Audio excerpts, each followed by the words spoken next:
Yun! Good afternoon everyone! And welcome back for another video. So dayo-dayo, dito tayo ngayon sa Binangonan. Tama sa Binangonan o Angono? Angono. Angono. Angono Rizal. Magsiservice tayo kay sir. Dito sa kanyang 2022 GR Sport, yes. Na 4x4. Tama sir, no? 4x4. This is a 1GD engine. Ito na yung mga flagship or top of the line engine ni Toyota.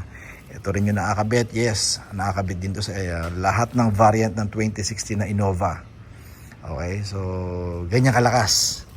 Ganyan kaganda ang Toyota Innova. Walang ibang makina yon kundi 1GD lang. Okay, so ito rin ang makina ng mga 4x4 at meron ding entry sa Q variant na 4x2 si Fortuner. Isa yan sa magandang upgrade o isang magandang lineup na ginawa sa segment ng mga SUV, particular sa Fortuner, ang Toyota. Kasi nagkaroon sila ng Q variant na 4x2. Alright? So before kasi, para ma-enjoy mo yung powerful engine, top of the line engine ni Toyota na diesel, which is yung 1GD, kailangan mong bumili o kailangan mong mag-avail ng 4x4 na unit.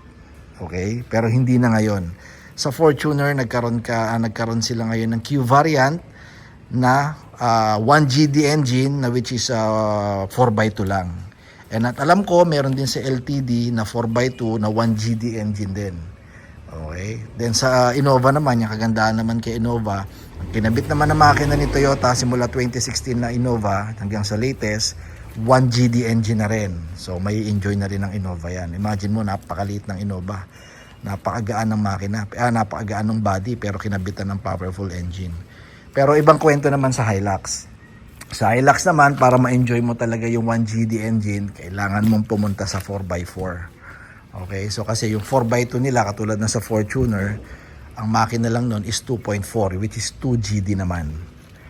Okay, so nag-a-average yan sa yung 1GD, para sa reference nyo, nag-a-average yan sa 170 to 180 horsepower sa 1GD. Ang 2GD, alam ko mga 120 lang yan, 110, mga ganun lang eh. So anyway, ang gagawin natin dito, since 2022 to na GR Sports, yes, konti munang walk around tayo.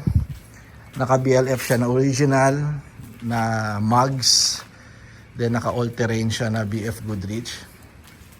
Then, itsura lang ni sir yung stance nung Fortuner niya, napaka-clean. Di ba? Pwede mong pagkamalang doktor ang may-ari sa sobrang linis. Di ba? Medyo may pagka-JDM ang datingan. Maliban, siyempre, soon papalitan daw ni sir ng TE, yung kanyang mugs. So, para JDM ang datingan. So, stance niya pero medyo nakaangat. Naka-ano ba to sir? Naka-leaf? No? Anong pinalitan mo sir? Jaos, okay. Yung ano mo sir, yung muelye mo, palit ka rin. Palit yun. O yun. So pati yung muelye niya, which alam naman natin ang Hilux, yung nakamuelye talaga likod. So nagpalit din si sir ng aftermarket, I think. Pogi oh, paka-clean oh. Yun. Sir, ano shock mo? Jaos po. Jaos ang gamit niya sila shock. Then suspension. Yun sir, Jaos. Just hard-race, yung upper controller. Oh. Okay. Guwapo. Diba? Papalit tayo ngayon ng, maglalagay tayo at mag-i-install tayo ng, ito na pala ilalagay natin. Medyo paalam tayo kay sir na patungan natin ng magagaan lang naman to eh. Lagyan natin ng cover para hindi naman magasgas. So pakita ko lang sa inyo yung likod. Since walang aircon, lalagyan natin ngayon. So ito na yan.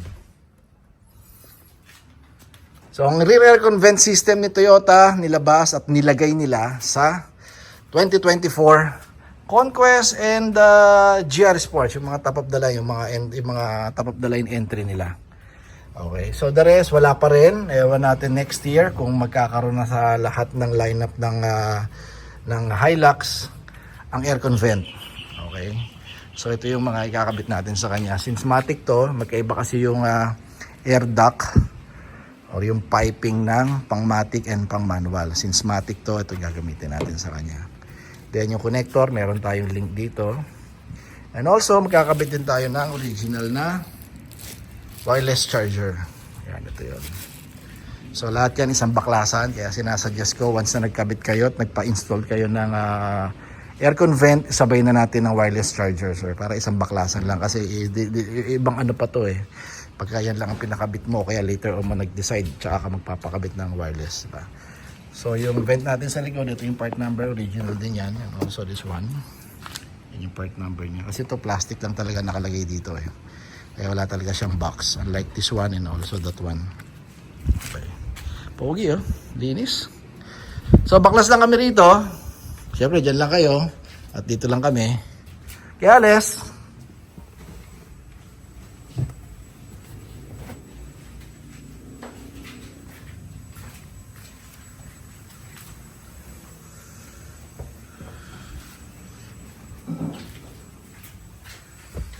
Tinatanggalan ni Anthony yung center panel. So sir, ma'am, flex ko na rin since ito 2022 pa kasi itong kay sir. Yung mga latest kasi na GR ngayon, which is yung extended fender na, mga bulky look na. Ang gamit na, o lumabas na sa kasa, yan. Yan, glossy black na. So, nakalagay, and this is the previous model, GR ang nakalagay. Although meron din naman tayo yan. 3,500 yata benta natin dyan. Itong glossy black na latest ng GR or even the Conquest, yung mga Hilux na 2024, glossy black na. Ito na yun nakalagay rito. Ayan, pati sa likod. Mas lalo magiging clean look, di ba? Magmamatch na rin sa mga black parts niya ng mga trim. Ayan. Then meron din tayo rito. Ito, mas malaki ito kaysa sa stock. Kaysa sa Fortuner. Ito naman, Thailand version. May nakalagay dito, Revo. Hilux yan, oh. Hilux Revo, yan. Thailand version naman yan. Pwede rin naman. Then yung Toyota niya, glossy black din. Meron din tayong stock. Yan. Glossy black din. Original, yan ang part number, oh. Okay, so ang presyo nito, 3,000 bawat isa. Okay, 3,000. Ito pa GR. Then also this one, kinuha na natin yung opportunity para mapakita natin yung kaibahan ng GR badge. Ito yung GR badge. Yan. Ganito yung size ng pang Hilux na GR Sports badge pang likod. Ito naman yung standard size naman ng pang Fortuner GR Sports pang likod din. Pansinin mo diba? Mas maliit. Ano yung part number? So pang Fortuner medyo mas maliit pero pareho lang ng design. Pang Hilux mas malaki. Pareho lang din ng design ng pang Fortuner. For reference lang naman. Yung yung gitna or yung side niya naman, ito standard na to. Wala namang pare-pareho. Pare-pareho lang sa Fortuner tsaka Hilux. Pati yung harap. Yan, same lang din. Pwede naman palitan ng ganito kung gusto nyo. Sukat naman siya. Hindi, parang medyo mas malaki itong GR Sports kasi sa GR lang. So na-mount na ni Anthony yung link natin yan. Diyan na yung tatawid yung cold air ng aircon papunta dito sa dock. Yan. So suksok natin yung pag-anon. So wala naman tayong gagawing modification, walang alteration maliban dun sa tinanggal natin yung nakaharang dun sa airflow. Kasi talagang may guide yun na tinatanggal talaga. Kinakat yun.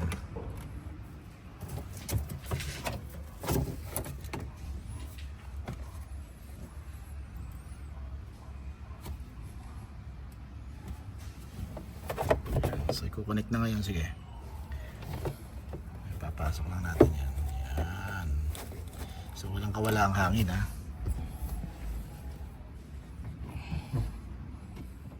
So from there, yung tinanggal natin yung cover ng butas, yung link, then ito na yung pipe. Yan na yung pipe niya.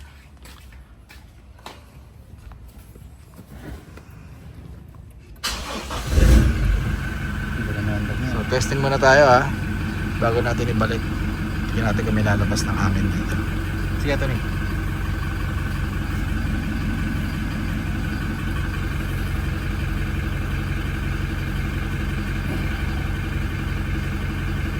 Auto na lang yan.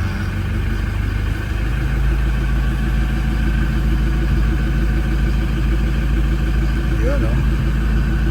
So from there, sa harap, yan, nararamdaman ko na may hangin na. Sir, hawakan mo lang sir. Check mo lang. Malakas din ano. Oo, last name. Number ano pa lang yan? Number 2 ba? 1? Ayan, number 1. Number 1 pa lang pero ang lakas na. Check mo yung harap. Meron naman yun, no? So may aircon na kayo dito sa likod. Kakabit na lang natin to. Ayan, no?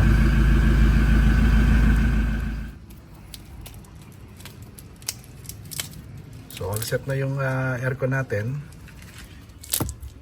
So bago natin ibalik yung center panel niya, which is ito, kukonect muna natin yung yun yung harness ng wireless charger para isang baklasan lang.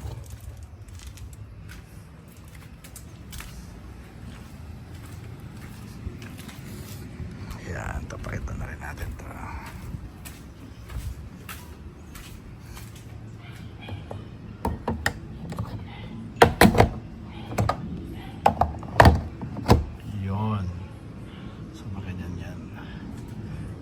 Pandikit tayong gagamitin dyan. May stock siya na 3M. Ito yung socket. So nakabit na natin yung kanyang wireless charger. So bago natin ilagay, bago natin i-fix, try muna natin. On nyo lang to. Yan, standby mode. Kulay blue. Again, iPhone 14. Yun. Check muna natin. Kasi pagka makapal ang cover nito, may tendency mag-charge siya pero hindi stable, mawawala. So far, ito mukhang okay naman. So again, dito sa charger, sa wireless charger natin, dapat capable lang din yung unit para sa wireless charger o charging. Okay naman.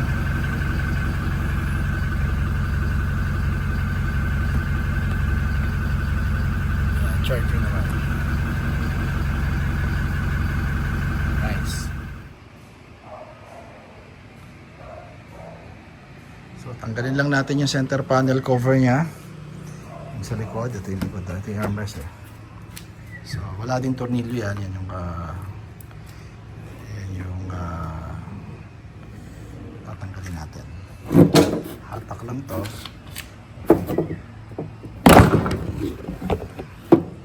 Lang.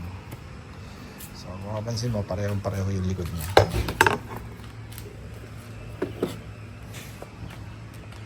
Parehong-pareho. So, kakapit lang natin dito. Yan, that's it. Pero, hindi ko muna ikakabit ngayon. Kailangan mai-install muna natin dito sa loob para pantay natin yung butas ng aircon. Yan, dito lalabas yun.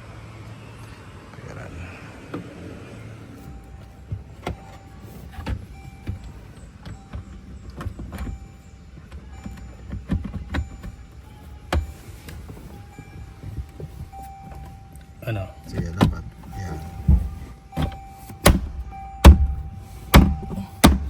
Ayos. Perfectly fit. So, start natin.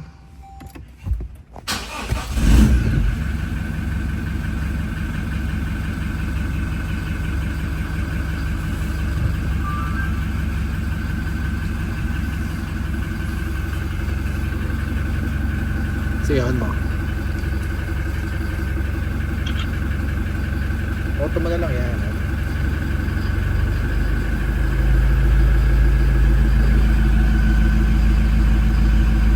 Yan o. Number 1 pa lang yan ha. Silalim mo kayo naman. Meron, konti. Dito mga wala yan. Dito.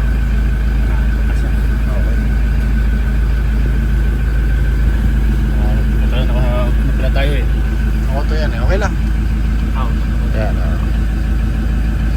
So sa mga magtatanong, humina ba ang aircon sa harap? Mahina din ba ang aircon sa likod? Hindi natin masasabing mahina, hindi na natin masasabing nabawasan. Okay, as per my experience sa pagkakabit nito, tulad ko, ang height ko is 5'10".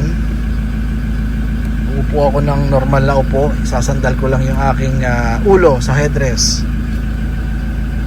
Itong isa lang itong isang vent lang na to, dito sa kabila yan. Maabot sir sa ulo ko. Yan, nafe-feel ko sa mukha ko yung hangin na buga galing dito. Okay, so enough para palamigin niya at maging komportable yung lahat ng uupo sa second row dito sa Hilux. Alright, so ganun pa rin ang sistema nito.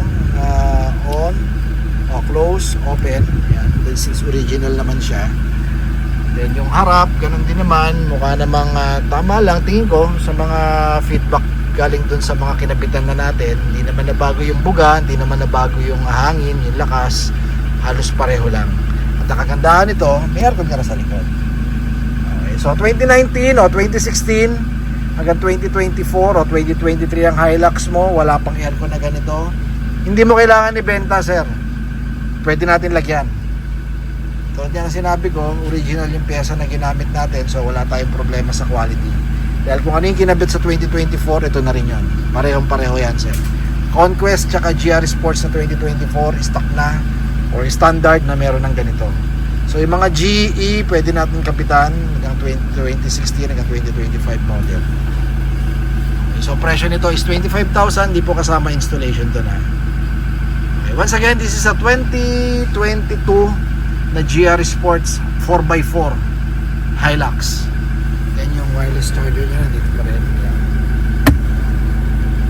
Nasubok na natin kanina to. So okay naman yan. Tinap lang naman natin yan. Standby mode, kulay blue. Kuklose nyo lang pag hindi kailangan gamitin o hindi kailangan.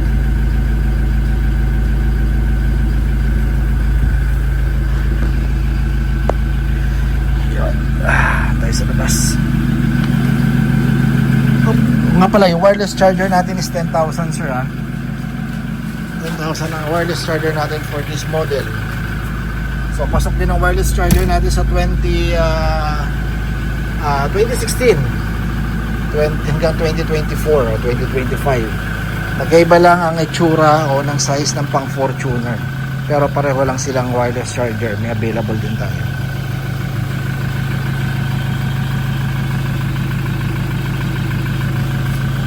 So thank you kay sir dito sa Angono Rizal. Yun o. Follow nyo kami.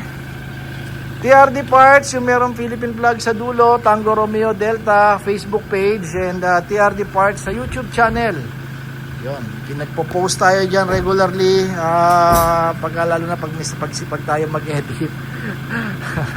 Halos everyday meron tayong post at may update tayo. Lalo na doon sa Facebook natin.